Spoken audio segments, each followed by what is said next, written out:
मुजफ्फरपुर जिला के ललित नारायण तिरहुत महाविद्यालय में ललित बाबू की जयंती और महाविद्यालय वार्षिक उत्सव का आयोजन धूमधाम से किया गया। कार्यक्रम में मुख्य अतिथि के रूप में बिहार सरकार के उद्योग एवं पर्यटन मंत्री नीतीश मिश्रा, अध्यक्षता BRABU के कुलपति डॉक्टर दिनेश चंद्र राय, नालंदा खुला विश्वविद्यालय के कुलपति डॉक्टर रविंद्र कुमार और विश्वविद्यालय सेवा आयोग बिहार के सदस्य डॉक्टर अनिल कुमार सिंह उपस्थित थे। महाविद्यालय के प्राचार्य डॉक्टर अभय कुमार सिंह ने अतिथियों का स्वागत पुष्प गुच्छ, अंगवस्त्र और स्मृति चिन्ह देकर किया। इसके बाद प्राचार्य डॉक्टर अभय कुमार सिंह ने महाविद्यालय की नई पहल और उपलब्धियों पर चर्चा की। उन्होंने बताया कि महाविद्यालय की मूलभूत संरचना में कई बदलाव किए गए हैं, जिनमें नालंदा खुला विश्वविद्यालय का अध्ययन केंद्र, सोलर ऊर्जा प्लेट के द्वारा ऊर्जा संग्रह कक्ष और खुला मंच का उद्घाटन शामिल है। इसके साथ ही छात्रों के विकास के लिए ऑनलाइन स्टूडियो को वैश्विक बनाने की पहल भी की गई है। मुख्य अतिथि नीतीश मिश्रा ने महाविद्यालय के प्रति अपनी गहरी श्रद्धा व्यक्त करते हुए कहा कि यह महाविद्यालय उनके लिए परिवार की तरह है।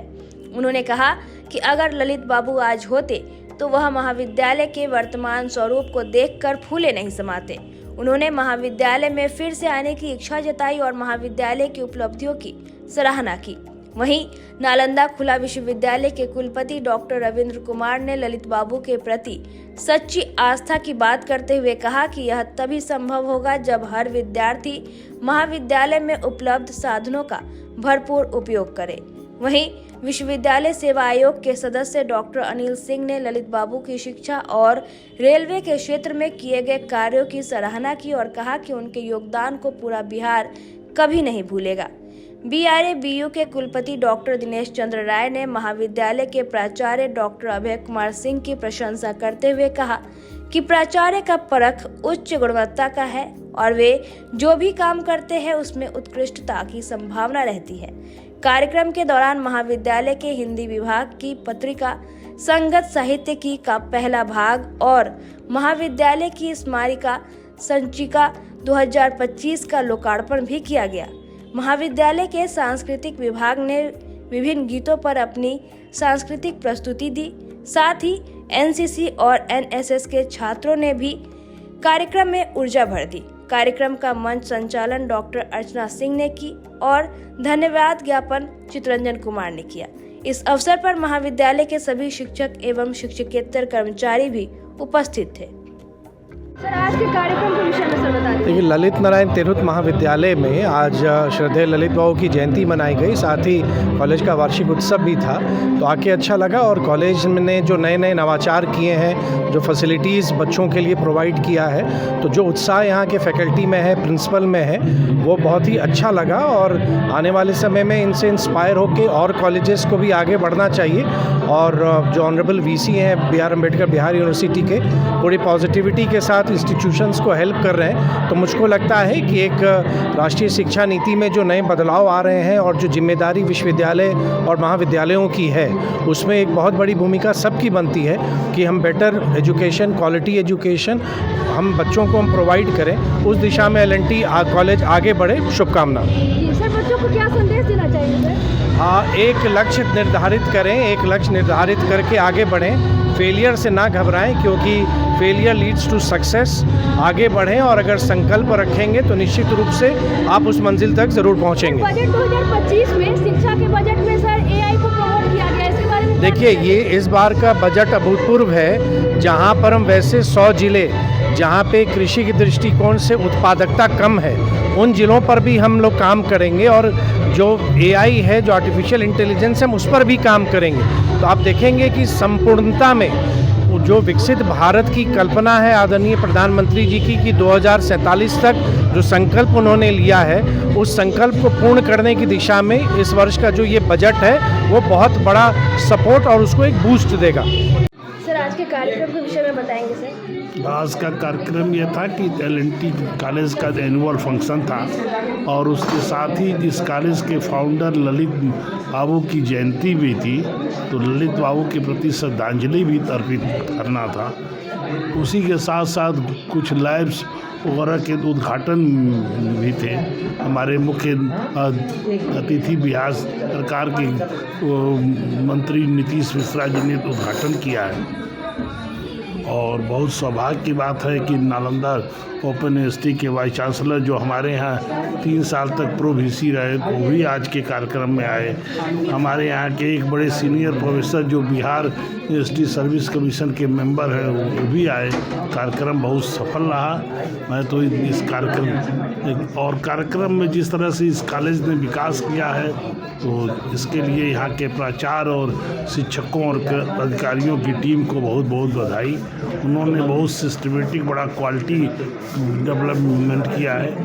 मैं अपनी तरफ से और विश्वविद्यालय की परिवार की तरफ से महाविद्यालय को ढेर सारी शुभकामनाएं देता हूँ। बच्चों के लिए क्या संदेश देना चाहेंगे सर, यहाँ के छात्र छात्राओं? बच्चों के लिए सबसे बड़ा संदेश यह है कि बच्चे क्लासरूम टीचिंग से भागते जा रहे हैं और बच्चों को ये कहना है कि गूगल पे इंफॉर्मेशन तो मिल जाती है लेकिन ज्ञान तो क्लासरूम टीचिंग से ही मिलता है। क्लासरूम टीचिंग का कोई अल्टरनेटिव नहीं है। आपके चैनल के माध्यम से मैं बच्चों से कहना चाहता हूँ कि ज़्यादा से ज़्यादा क्लासरूम टीचिंग को अटेंड करें। ये सर कल बजट 2025 में शिक्षा के क्षेत्र में AI को प्रमोट किया गया है और भविष्य को सोचते हुए काफ़ी बड़े बजट पास किए गए हैं, उसके विषय में क्या कहा जाएगा? देखिए, AI अब पूरी दुनिया में और हमारे देश में समय की मांग है। हमको AI को प्रमोट करना ही पड़ेगा और उसकी टेक्निक को डेवलप करना ही पड़ेगा। हमारे पास यह सामर्थ्य है, हमारा IT सेक्टर बहुत स्ट्रांग है और हो सकता है कि हम IT के क्षेत्र में दुनिया में जल्दी ही अग्रणी देशों में शुमार हों। सर, आज के कार्यक्रम के विषय में बताएंगे? आज का कार्यक्रम ललित बाबू का जन्म दिवस और कॉलेज का स्थापना दिवस था, जिसको प्रत्येक साल मनाया जाता था। तो इस बार चूँकि 6 महीना पहले हम इस कॉलेज में आए प्राचार्य के रूप में और हमने इसको उनके सपनों के हिसाब से मनाया, पूरी व्यवस्थित ढंग से मनाया। और पिछले 6 महीने में मैंने स्टूडेंट को केंद्र में रख के बहुत सारे काम किए। जैसे मान लो ABCID बनाना, चूँकि अभी NEP में वो स्टूडेंट क्रेडिट बैंक में रजिस्ट्रेशन कराना अत्यंत आवश्यक है। चूँकि सेमेस्टर वाइज जब स्टूडेंट आगे बढ़ेंगे तो वो ड्रॉप करेंगे तो उनका क्रेडिट बैंक जो है उसमें रजिस्टर्ड होना अत्यंत आवश्यक है। तो पहला वर्कशॉप हमने वो कराया और पहला महाविद्यालय है जहां 100% स्टूडेंट का ABC में रजिस्टर्ड हो गया। ये पहला महाविद्यालय है। उसके बाद हमने ये देखा कि क्लासरूम की कमी होने की वजह से या बीच बीच में एग्जामिनेशन की संख्या काफ़ी हो गई है तो बच्चों का पढ़ाई डिस्टर्ब हो रहा है। उसके लिए मैंने ऑनलाइन स्टूडियो का क्रिएशन किया और स्टूडियो बना और आज 1 महीना 1.5 महीना पहले स्टूडियो का निर्माण हुआ और अभी लगभग 700 सब्सक्राइबर हो चुके हैं। तो सर, जो बच्चे घर पर है उनको भी मिल जाएगा और सारे शिक्षक जो हैं वो YouTube पे अपना लेक्चर देते हैं, उसका वीडियो बनता है और कॉलेज के YouTube पर और वेबसाइट पे अपलोड होता है। तो उसमें अभी तक मतलब 1.5 महीना में लगभग 15,000 लोगों ने इसको देखा है और लगभग 700 सब्सक्राइबर हैं और लगभग 100 वीडियो अपलोड हो चुका है। सर, आप ये कहना चाहते हैं कि ऑफलाइन के साथ साथ आप ऑनलाइन भी और NEP में UGC ने कोरोना के बाद सिलेबस में ये प्रोविज़न किया है कि 40% सिलेबस जो है आपको ऑनलाइन मोड में करना है और 60% ऑफलाइन मोड में करना है। तो इस वीडियो से मैंने उस दूर दराज के बच्चे जो किसी कारण से कॉलेज नहीं आ पाते हैं या गांव में रहते हैं, तो उनको ये पूरी सिलेबस की पढ़ाई हो जाती है।